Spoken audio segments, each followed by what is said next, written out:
Salam alaikum wa rahmatullahi wa barakatuh. Je vais présenter avec vous aujourd'hui un cours d'initiation au MATLAB. Donc, on va commencer par une introduction à MATLAB. Donc, on va commencer par définir c'est quoi la programmation.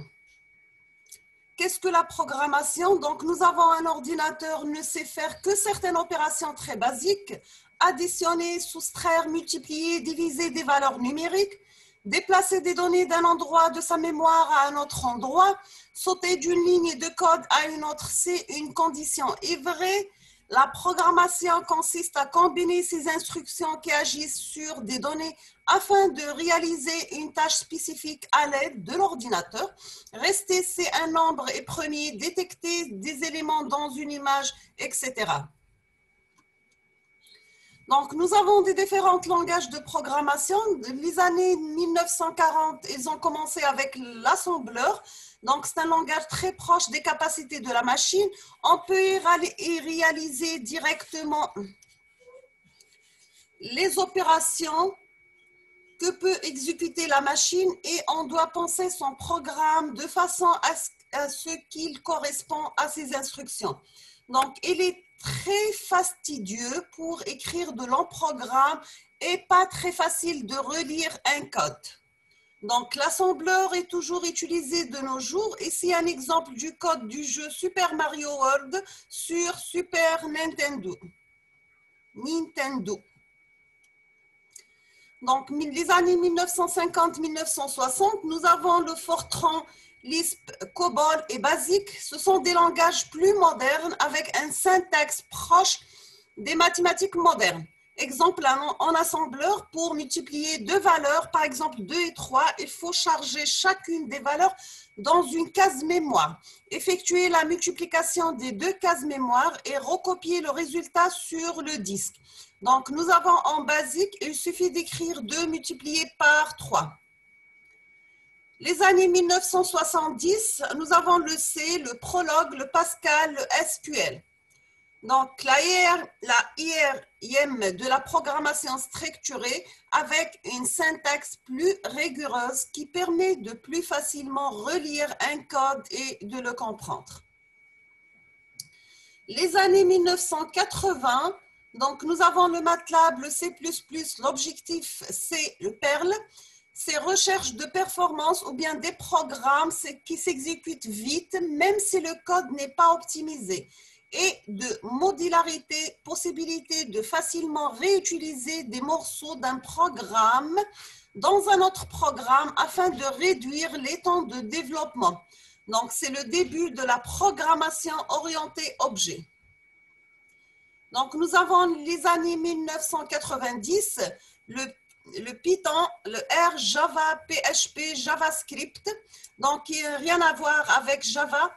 Le perfectionnement des concepts de l'orienté objet, début de l'Internet, de la première Internet, des langages incorporent beaucoup de facilité de communication réseau. Les années 2000 et de nos jours, donc nous avons le D, le SUDA, le Go et Rust. Donc, c'est recherche de sécurité dans les langages afin d'éviter les failles dans les logiciels. Et aussi recherche de performance et facilité de programmation des ordinateurs avec des processeurs en parallèle comme les cartes graphiques. Donc, c'est nouvelle orientation pour d'anciens langages revenant à la mode grâce à des nouveaux frameworks disponibles. Donc, nous avons le MATLAB, le Python, le JavaScript, c'est le HTML5 ou pour le développement sur plateforme mobile, c'est-à-dire Objective-C pour le iPhone, Java pour Android. Quelques définitions supplémentaires. Donc, nous avons le langage de programmation. C'est une façon d'écrire des instructions qui seront ensuite traduites en opérations de base pour l'ordinateur. Nous avons que les instructions ont en général une tâche précise. Elles forment ensemble un logiciel. Un langage de programmation est à l'informatique ce qu'une langue est à la littérature. C'est une façon de dire les choses afin de raconter une histoire. Maintenant, on va définir c'est quoi un logiciel. C'est une suite d'instructions écrites dans un langage de programmation qui permet de réaliser une ou plusieurs tâches. Donc, nous avons des éditeurs de texte, des jeux vidéo, lecteurs vidéo, navigateurs Internet, etc. La plupart du temps possèdent une interface graphique pour faciliter les interactions avec l'utilisateur. Donc, nous avons qu'un logiciel est à l'informatique ce qu'un livre est à la littérature. Donc, c'est une histoire écrite dans une langue. Donc, nous avons tout comme un livre peut être traduit dans différentes langues. Un logiciel peut être traduit dans différents langages de programmation. Exemple, le Angry Birds écrit en Java pour Android et Objective-C pour le iOS. Maintenant, on va définir c'est quoi le framework. Un framework, c'est une collection de sous-programmes écrits dans un langage spécifique permettant de réaliser des tâches complexes plus simplement. Exemple, C++ pour multiplier deux matrices A et B, il faut le faire comme en maths, parcourir les lignes de l'une, les colonnes de l'autre et faire des produits et des sommes. Donc, nous avons avec le framework BOST, on écrit prod A, B. Un framework permet donc de réutiliser le travail effectué par d'autres pour son propre programme et perdre moins de temps en évitant d'écrire ce que d'autres ont déjà écrit. Maintenant, on passe à la présentation du MATLAB. Qu'est-ce que MATLAB? Donc, nous avons le MATLAB C-Matrix Laboratory, est un langage de programmation orienté calcul scientifique, pensé pour rendre le calcul matriciel simple à programmer et efficace en temps. Donc, MATLAB, c'est un logiciel payant proposant une interface graphique vers un éditeur de code en MATLAB. C'est un outil de debugging pour exécuter des programmes en mode pas à pas. Le MATLAB propose différents frameworks payants appelés toolbooks, donc proposant des fonctionnalités très avancées permettant de réaliser facilement des tâches complexes. Exemple, le toolbooks équation différentielle et le toolbooks aérospatial.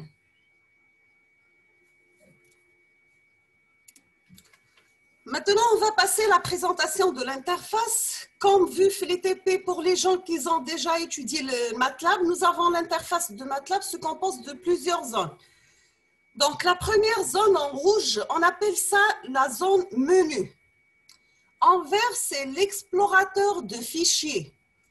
En bleu, c'est la partie de commande, c'est zone de commande. En jaune, c'est les variables. Et en mauve, c'est l'historique. Je recommence. Donc, en rouge, c'est la partie menu. Vert, explorateur de fichiers. En bleu, c'est zone de commande. Orangé ou la jaune, c'est variable.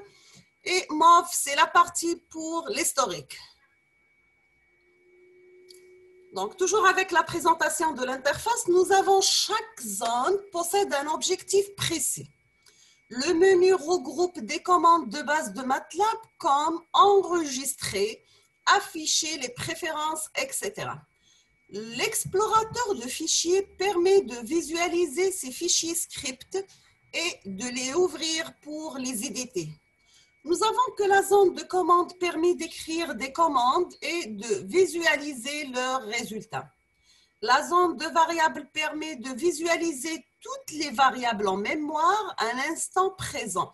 Donc, nous avons leur nom ainsi que visualiser leur contenu.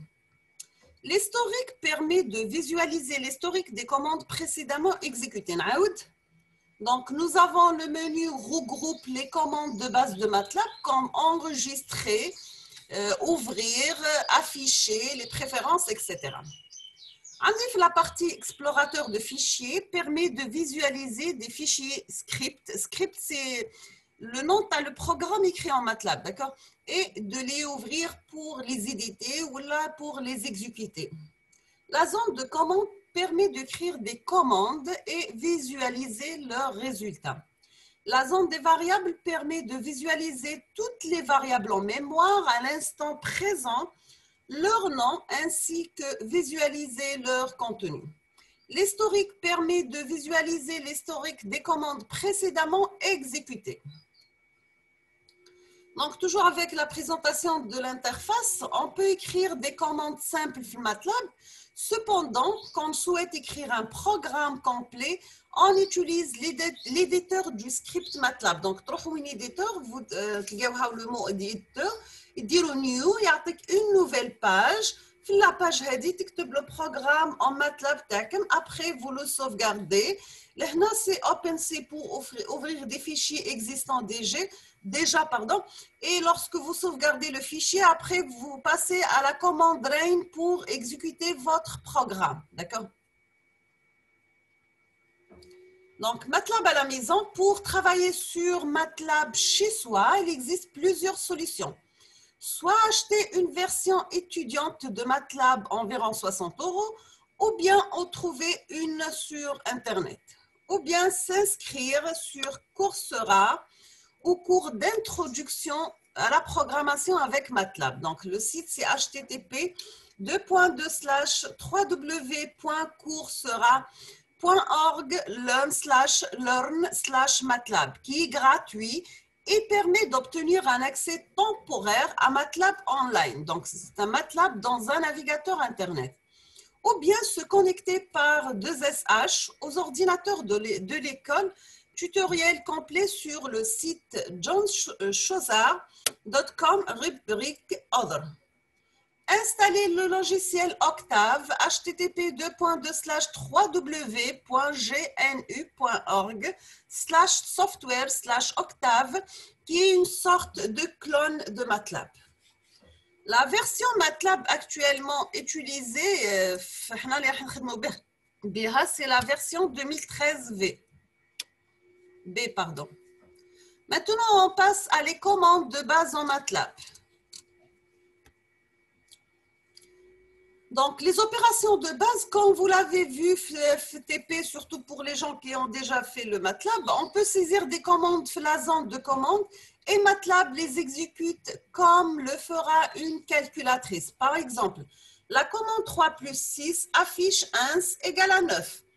Ici, 1 pour insert, c'est une variable qui contient toujours le résultat de la dernière opération réalisée, d'accord? Toujours avec les opérations de base, donc voici une liste incomplète, bien sûr, des opérations de base en MATLAB. Donc, j'ai le symbole addition, soustraction, multiplication, division.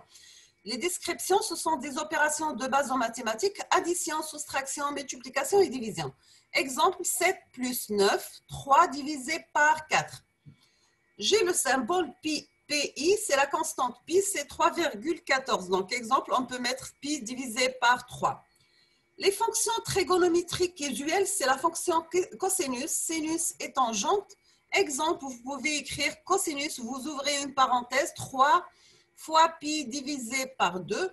Logarithme et exponentiel, le logarithme nibérien et l'exponentiel, exemple exponentiel 3. Squared, c'est la racine carrée, donc exemple squared 5. La puissance, c'est le chapeau avec, c'est la puissance, donc c'est 4 puissance 7. Bien sûr, on peut combiner ces symboles en une seule commande, les règles, en suivant bien sûr les règles de priorité. Usuelles entre les opérations sont alors appliquées. Donc, exemple, un des squared, 3 plus 4 fois cosinus 5 pi sur 7 fois exponentielle 2 à la puissance 4. Maintenant, on va passer les nombres réels. Comme dans tous les langages de programmation, les nombres réels s'écrivent avec un point pour séparer la partie entière de la partie décimale et non pas une virgule. Exemple, 2,7 نكتبوها 2,7 fois 3,9, c'est 3,9. Donc, la réponse, j'aurai c'est 10,53.